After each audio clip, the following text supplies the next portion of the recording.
Hello everyone, so welcome back to our channel. आज हम आपको अपने चैनल पे वापस करवाने वाले हैं कंटिन्यू अपनी रिवीजन सीरीज।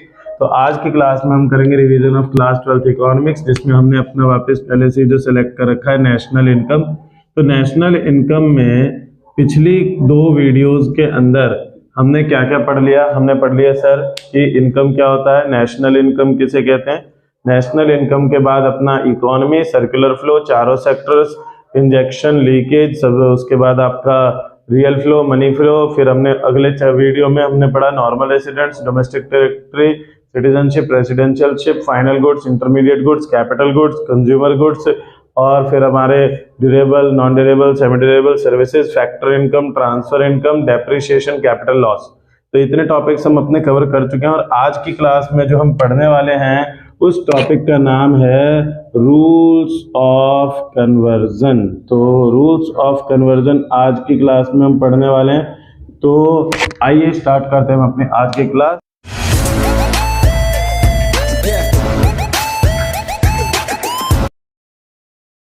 हमारा जो टॉपिक है आज का वो क्या है, rules of conversion. Rules of conversion क्या है, तो नाम से पता लग रहा है कि हमें रूल्स अप्लाई करने हैं कौन से, जिसके द्वारा चीजों की जो वैल्यू है उन वैल्यू को हम करें कन्वर्ट। अब बात आती है सर यहाँ पे कन्वर्ट करना किसको है, तो यहाँ पे जो हम कन्वर्ट करने वाले हैं उन चीजों को कहा जाता है एग्रीगेट्स। एग्रीगेट्स के बीच में हमें कन्वर्ट करना है। तो देखो एग्रीगेट्स जो हमारे होते हैं, एग्रीगेट्स होते हैं हमारे दो टाइप के। एक को हम कहते हैं डोमेस्टिक एग्रीगेट्स, एक को हम कहते हैं नेशनल एग्रीगेट्स। एग्रीगेट्स है क्या, तो पूरी की पूरी कंट्री के द्वारा हमारी इकोनॉमी के अंदर किया गया प्रोड्यूस्ड आउटपुट, जो कि अलग अलग लेवल पे अलग अलग नाम से हम जानते हैं, मतलब उसमें थोड़ा बहुत डिस्टिंक्शन करके उनके नेम्स बदल दिए गए। जैसा कि देखो सबसे पहले डोमेस्टिक एग्रीगेट्स में 4 एग्रीगेट्स आते हैं अपने, कौन कौन से। पहला GDPMP, दूसरा GDPFC, तीसरा NDPMP और लास्ट NDPFC। 4 एग्रीगेट ये हैं।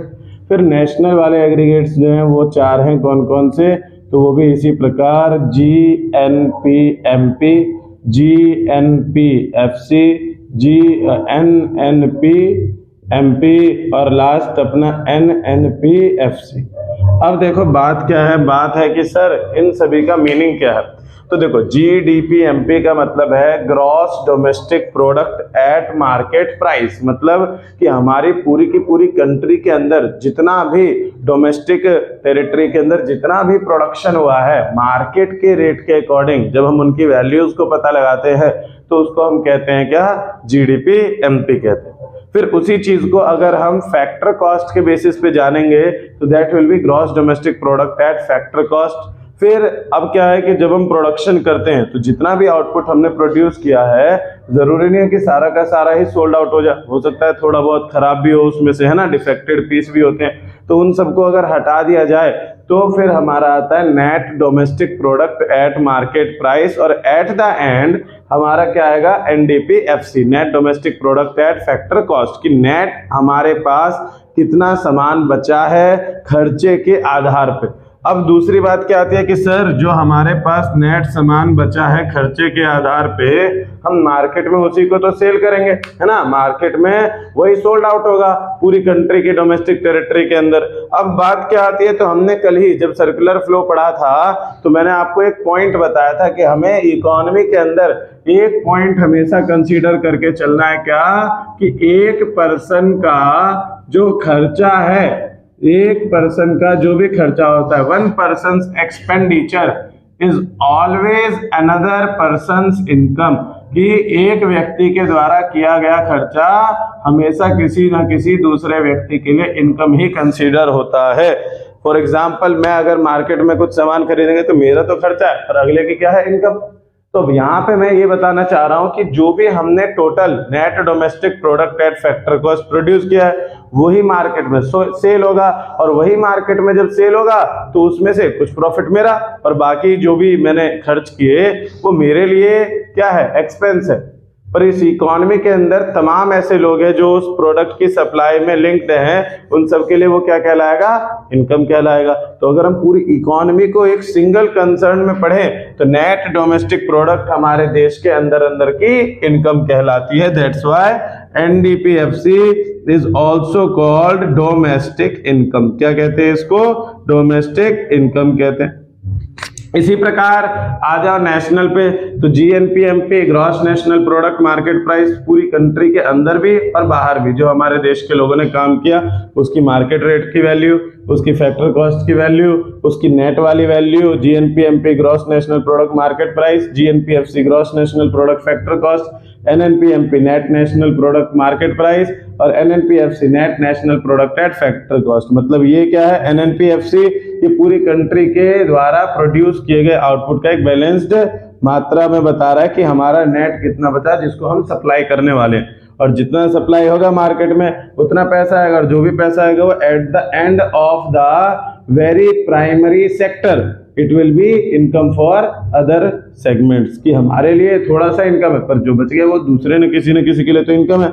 तो पूरी इकोनॉमी के केस में देखा जाए तो एक देश के अंदर और बाहर दोनों की इनकम कहलाती है, तो इसी को कहा जाता है national income. Whenever the question will ask about national income you have to estimate the value of NNPFC. तो देखो भाई 8 एग्रीगेट हमारे सामने हैं, इन 8 एग्रीगेट के बेसिस पे क्वेश्चन आएगा और रूल्स ऑफ कन्वर्जन हमें हेल्प करता है किसमें, इन सभी 8 एग्रीगेट्स को आपस में चेंज करने में। जैसा कि यहाँ के टर्म्स आपको क्लियर होगा, ग्रॉस डोमेस्टिक प्रोडक्ट, जी मतलब ग्रॉस, डी मतलब डोमेस्टिक और एमपी मतलब मार्केट प्राइस। इसी प्रकार यहाँ पे net national product at market price, N से नेट, एन से नेशनल और एमपी मतलब मार्केट प्राइस, एफसी मतलब फैक्टर कॉस्ट। तो इन्हीं तीनों टर्म्स के बारे में पढ़ेंगे। तो देखो भाई सबसे पहला रूल नंबर 1 जो हमारा हमें पढ़ना है वो है कि अगर सर ग्रॉस वैल्यू दे रखी है कोई और नेट वैल्यू हमें कैलकुलेट करनी है तो कैसे करेंगे। तो देखो भाई ग्रॉस जो होता है, ग्रॉस को हम आसान भाषा में कहते हैं लगभग, लगभग का मतलब ओवरऑल एक अंदाजा लगाते हैं यहाँ पे, और नेट जो होता है, नेट होता है एग्जैक्ट वैल्यू। क्या वैल्यू, एग्जैक्ट वैल्यू। तो ऑब्वियस सी बात है कि अगर हम ग्रॉस और नेट को देखते हैं तो ग्रॉस वाली वैल्यू बड़ी है, नेट वाली वैल्यू छोटी है। अब बड़े से छोटे पे अगर जाना है तो आपको क्या करना है, माइनस, और छोटे से बड़े पे आना है तो आप क्या करने वाले हैं, प्लस। अब माइनस और प्लस होगा क्या, तो माइनस और प्लस हम करते हैं यहाँ पे डेप्रिसिएशन को। किसको करते हैं, डेप्रिसिएशन। मैंने एब्रिविएशन यूज किया है, यहाँ पे डेप लिखा।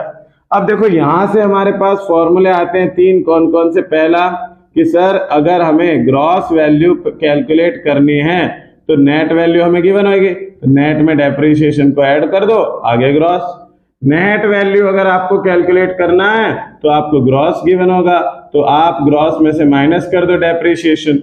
और तीसरी चीज, इन दोनों के बीच का गैप ही डेप्रिसिएशन है, तो एक और फॉर्मूला आता है क्या, कि depreciation is equals to gross minus net. मतलब देखो ये 3 फॉर्मूले बन गए। क्या, पहला gross is equal to net plus depreciation, दूसरा net is equals to gross minus depreciation, तीसरा depreciation is equals to gross minus net. तो इन 3 में से कोई से भी फॉर्मूले का आप इस्तेमाल करेंगे और ग्रॉस से नेट पे पहुंच जाएंगे, मतलब जैसा as per the requirement of the question.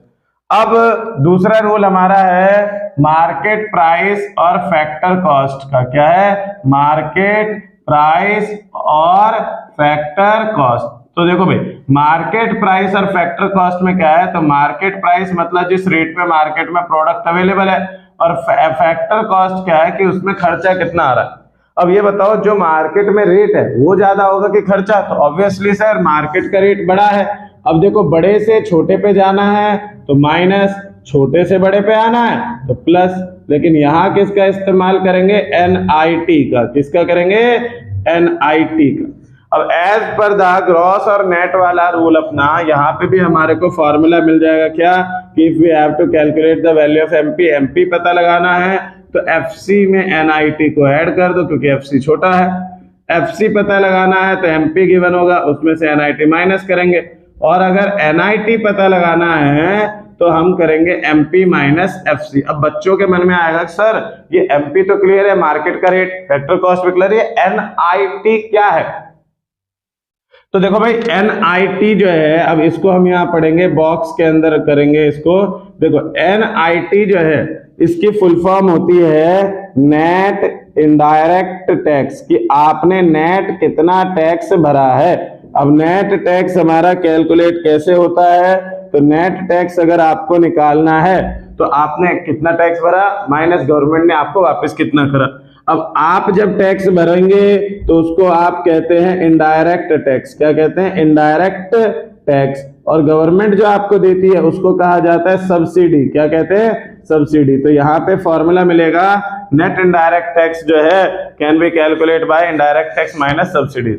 पूछा जाए डेफिनेशन क्या है तो आप ये भी कह सकते हो क्या कि net indirect tax is the difference between indirect tax and subsidies. अब देखो मैंने इसको बॉक्स में क्यों बनाया है, क्योंकि मेजरली प्राइमरीली हमें नेट इनडायरेक्ट टैक्स को कैलकुलेट करने के लिए यही फॉर्मूला यूज करना है। जैसे मैंने यहाँ बताया ना NIT equal to MP minus FC, तो अगर आपको किसी भी चीज के MP FC दोनों वैल्यू गिवन है तभी आप उसको इस्तेमाल करेंगे। अदरवाइज अगर आपको क्वेश्चन में इनडायरेक्ट टैक्स और सब्सिडी दे रखी है तो you have to give the priority to that formula. ठीक है, तो इसी के साथ हमारे दो रूल क्लियर होते हैं। पहला, ग्रॉस से नेट पे जाना है माइनस डेप्रिसिएशन, नेट से ग्रॉस जाना है प्लस डेप्रिसिएशन। तीन फॉर्मूले इधर आए। फिर MP FC के बीच में तीन फॉर्मूले तो इस फ्लो चार्ट के मतलब इस डायग्राम से मिल गए, और नेट इनडायरेक्ट टैक्स का मेन फॉर्मूला ये है। तो यहां तक के पॉइंट्स क्लियर? कोई दिक्कत, डाउट, समस्या, प्रॉब्लम कुछ भी अगर आपको है तो आप नीचे दिए गए कमेंट सेक्शन को भर दो, फिर उसके ऊपर हम दोबारा अलग से कुछ वीडियोस बनाएंगे। बाकी क्लियर तो ऑल गुड। ठीक, बाकी हम करते हैं अपना आगे वाले टॉपिक को। तो इसका स्क्रीनशॉट लेना है, स्क्रीनशॉट ले लो, नोट कर लो। अभी हमने पढ़ा क्या? हमने दो रूल्स पढ़ लिए, पहला ग्रॉस से नेट का, दूसरा मार्केट प्राइस से फैक्टर कॉस्ट का। अब बस एक सिंगल रूल बचा हुआ है जो हमारा थर्ड रूल है कि अगर हमें किसी भी चीज की नेशनल वैल्यू दे रखी है और कहा जाता है कि सर डोमेस्टिक वैल्यू को कैलकुलेट करो, तो क्या करने वाले हैं? तो देखो भाई, नेशनल और डोमेस्टिक दोनों एग्रीगेट्स को मैं पहले इस तरीके से रख देता हूं। अब देखो क्या है, नेशनल और डोमेस्टिक को समझना है तो इसको आसान कर दो। कैसे? तो नेशनल का मतलब समझो कंट्री के अंदर भी और कंट्री के बाहर भी, और डोमेस्टिक क्या है? सिर्फ अंदर अंदर। तो ये बताओ, अंदर अंदर ज्यादा होगा या अंदर बाहर ज्यादा होगा? तो अंदर बाहर ज्यादा होगा, तो ऑब्वियसली नेशनल बड़ा है। अब नेशनल अगर बड़ा है, बड़े से जाना है छोटे पे तो माइनस करेंगे, और छोटे से जाना है बड़े पे तो क्या करेंगे? प्लस। अब यहाँ किसका एंगेजमेंट है? तो यहाँ है NFIA। क्या है? NFIA।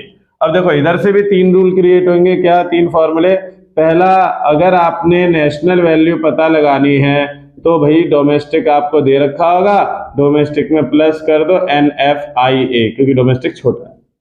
दूसरा, अगर आपने डोमेस्टिक वैल्यू पता लगानी है तो आपको नेशनल वैल्यू गिवन होगी, और नेशनल अगर गिवन है तो माइनस कर दो NFIA। फिर इसके बाद तीसरा, अगर NFIA पता लगाना है तो NFIA is the difference of both the aggregates, both the items, तो you can easily estimate it by national minus domestic. National में से डोमेस्टिक माइनस कर देंगे तो आ जाएगा अपना NFIA। अब बात आती है सर पिछले एग्रीगेट के पिछले रूल की तरह ही, नेशनल क्लियर है, डोमेस्टिक क्लियर है, NFIA क्या है?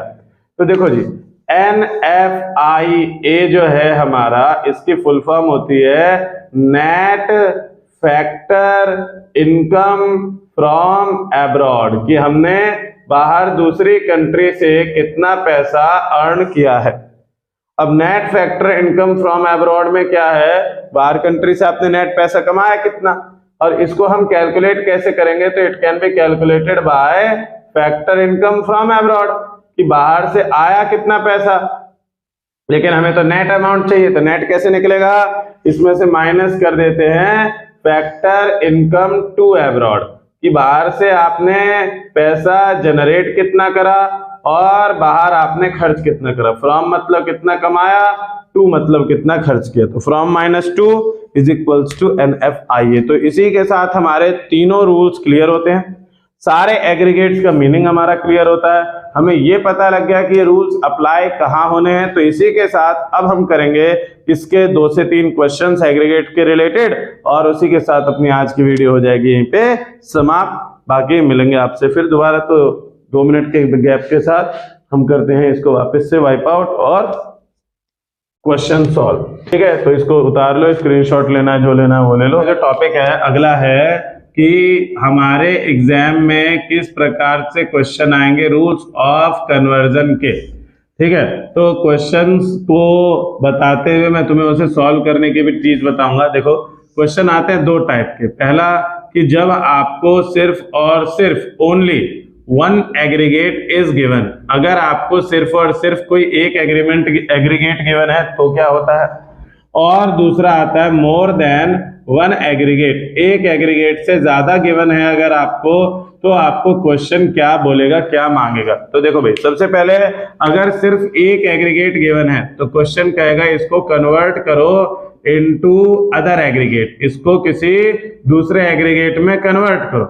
ठीक है, फाइंड द एग्रीगेट। और अगर आपको आता है एक से ज्यादा एग्रीगेट तो आपसे कहेगा फाइंड द टर्म्स और आइटम्स। टर्म्स और आइटम्स की कैलकुलेशन करनी है। टर्म्स और items like depreciation, indirect tax, subsidy, उसके बाद तुम्हारा factor income from abroad, factor income to abroad. ये 5 एलिमेंट हमने पढ़े ना, या तो इन 5 को निकालने बोलेगा, इन 5 को निकालने कब कह सकता है, जब 2 एग्रीगेट गिवन हो। और इसको कब कहेगा, जब ओनली वन इज गिवन। अब देखो जैसे क्वेश्चन कैसा आया, क्वेश्चन मान लो आया कि तुम्हें बोल दिया जीडीपी एमपी जो है सर 2500 है, उसके बाद डेप्रिसिएशन के मैंने और भी नाम आपको बताए थे, तो उनमें से एक नाम ऐसे आ गया कि करंट रिप्लेसमेंट कॉस्ट जो है वो दे रखा है कितना, 320 रुपीज। और फिर हमसे बोल दिया जा रहा है कि सब्सिडीज जो है वो है कितना, 70, और इनडायरेक्ट टैक्स जो है, इनडायरेक्ट टैक्स है अपना 250, और लास्ट में हमसे बोल दिया गया net factor income from abroad NFIA जो है वो क्या है, NFIA अपना माइनस का 40। ये 5 चीजें हमें दे दी। अब 5 में एग्रीगेट देखो सिर्फ एक है। अब हमसे क्वेश्चन क्या आएगा कि कैलकुलेट नेशनल इनकम, ऐसे आ जाएगा क्वेश्चन घुमाने के लिए, कैलकुलेट नेशनल इनकम। तो इधर आपको ध्यान रहना चाहिए कि सर अगर हमसे नेशनल इनकम बोला है तो एग्रीगेट कौन सा निकालना है हमें, NNPFC। क्या निकालना है, इसको क्या कहते हैं, NNPFC। अब देखो इजी तरीके से अगर आपने काम करना है तो कैसे करेंगे, तो देखो पहले हमने लगाया इक्वल का साइन। अब जो फाइंड करना होता है उसको लिखते हैं हम इस तरफ में, किस तरफ, तो अपने राइट है लेफ्ट हैंड साइड की तरफ, तो हमने यहां लिखा NNPFC। अब जो एग्रीगेट हमें गिवन है उसको हम लिखते हैं किधर, राइट हैंड साइड, GDPMP। अब हमें कुछ नहीं करना, हमें यहां से इधर आना। हम देखो पहला टर्म है ग्रॉस और यहाँ है नेट, ग्रॉस से नेट पे आना है, तो ग्रॉस बड़ा आइटम है, माइनस कर देंगे डेप्रिसिएशन। फिर डी दे रखा है डोमेस्टिक, एन दे रखा है नेशनल, तो छोटे से बड़े पे जाना है तो प्लस करेंगे NFIA को, और फिर हमारा दे रखा है MPFC मार्केट प्राइस से फैक्टर कॉस्ट जाना है तो माइनस NIT। ये बन गया फॉर्मूला, बस we have to putting the values and we will ascertain the final answer. अब देखो GDPMP कितना था, 2500, डेप्रिसिएशन हमारा, अरे डेप्रिसिएशन तो दे ही नहीं रखा, पर हाँ इसका दूसरा नाम है ना करंट रिप्लेसमेंट कॉस्ट, इसको हम कहेंगे डेप्रिसिएशन, कितना -320, प्लस करेंगे NFIA पर, NFIA माइनस में दे रखा है तो माइनस हो जाएगा 40। फिर NIT हमारा कैसे निकलेगा, तो इनडायरेक्ट टैक्स माइनस सब्सिडी, 250 में से 70 गए, 180 बचा।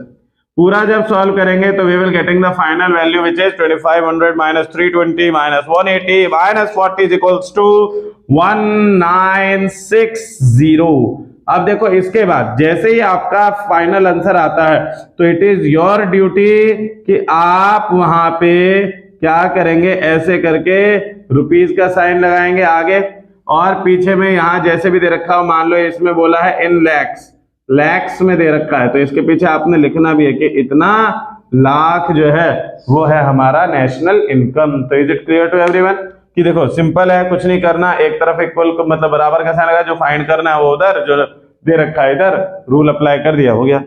अब इसी प्रकार जब इस प्रकार का कोई क्वेश्चन आएगा तो देखो इस प्रकार का क्वेश्चन अपना कैसे है, तो इस प्रकार के क्वेश्चन में हमको बोलेगा कि सर GDPMP दे रखा है हमें 750, NNPFC हमें दे रखा है कितना 470, फिर कह रहा है डेप्रिसिएशन हमें दे रखा है 50, फिर दे रखा है हमें फैक्टर इनकम फ्रॉम अब्रॉड कितना है, फैक्टर इनकम फ्रॉम अब्रॉड दे रखा है सर 70, और फिर इसके बाद हमसे बोल दिया गया सब्सिडी है सब्सिडी हमारी दे रखी है 120। कैलकुलेट करना है किसको, तो कैलकुलेट इनडायरेक्ट टैक्स। क्या कैलकुलेट करना है, आईटी। तो देखो भाई आईटी निकालना कोई बड़ी बात नहीं, और इसको हम बहुत आसान तरीके से करेंगे। कैसे, तो वही रूल है, पहले लगाओ बराबर का साइन। अब दो एग्रीगेट गिवन है आपको, एक जीडीपीएमपी एक एनएनपीएफसी, दोनों में से किसी को भी कहीं भी पुट कर दो। जैसे मान लो मैंने यहाँ पुट कर दिया एनएनपीएफसी और इधर मैंने पुट कर दिया जीडीपीएमपी। अब इनके बेसिस पे रूल अप्लाई करना है। तो देखो ग्रॉस से नेट माइनस डेप्रिसिएशन, डोमेस्टिक से नेशनल प्लस एनएफआईए, और एमपी से एफसी माइनस एनआईटी। अब यहाँ क्या करना है, वैल्यूज के बेसिस पे चीजों को और एक्सपेंड करेंगे। तो पहले हमने यहाँ पे लिख दिया क्या, हमने लिख दिया एनएनपीएफसी की वैल्यू 470, जीडीपीएमपी की वैल्यू 750, डेप्रिसिएशन गिवन है 50, तो यहाँ हमने लिख दिया 50 प्लस इसके बाद एनएफआईए हमें गिवन नहीं है, तो हम यहाँ लिखेंगे इसका फॉर्मूला क्या, factor income from abroad minus factor income to abroad. फिर इसके बाद यहाँ दे रखा है एनआईटी, एनआईटी का लिख देंगे आईटी माइनस सब्सिडी, ये हमने लिख दिया। अब फिर पुट करेंगे इधर देखो 470 इज इक्वल टू 750 में से 50 गए 700, प्लस करेंगे फैक्टर इनकम फ्रॉम अब्रॉड दे रखा है 70 और टू अब्रॉड नहीं दे रखा है। तो अगर आपको कोई आइटम नहीं दे रखा और ना उसको फाइंड करने के लिए बोला है, तो we have to put it as zero. क्या लेंगे उसको, जीरो लेंगे। तो ये हमारा आ गया जीरो। फिर इसके बाद इधर आ जाओ माइनस आईटी, तो फाइंड करना है तो सर इसको जीरो ले नहीं सकते, और सब्सिडी दे रखा है 120 तो माइनस 120। अब और सॉल्व करेंगे, ये हो जाएगा कितना 700 प्लस 70 में से जीरो गया 70, और इसको बाहर निकालेंगे minus IT minus minus plus 120। अब इधर आ गया कितना 470, तो 470 बराबर 700 plus 70 plus 120 which will be 718890, और ये आ गया माइनस आईटी। अब आईटी को इधर भेजो, माइनस से इधर क्या हो जाएगा प्लस, और इसको इधर भेजो 890 से माइनस करेंगे 470, तो आएगा क्या 420। कितना आ गया 420। फिर इसके आगे भी लगा देंगे रुपीज का साइन, करोड़ लाख जो भी गिवन है उसको पुट कर दो, दैट्स इट। तो दो प्रकार के क्वेश्चन आएंगे, ऐसे करना है। देखो इस वाले क्वेश्चन के अंदर हमने सिंपल पढ़ा, रूल्स इस तरीके से करना है। और इसका ही एक पॉइंट जो छूट गया था वो मैंने इधर आपको बताई थी कि कोई आइटम अगर आपको नहीं गिवन होता है, जैसे यहाँ पे हमें एनएफआईए की जगह एफआईएफए ही आता, net factor income from abroad ही आता, तो हम क्यों, sorry factor income from abroad ही आता, तो हम फैक्टर इनकम टू अब्रॉड नहीं गिवन है, और ना हमें वो आइटम कैलकुलेट करने बोला, तो हम उसको क्या एज्यूम कर लेते हैं, जीरो। तो इसी के साथ हमारे रूल्स ऑफ कन्वर्जन की क्लास यहीं पे होती है समाप्त। हमने इसके दो अलग अलग तरीके क्वेश्चन भी कर लिए।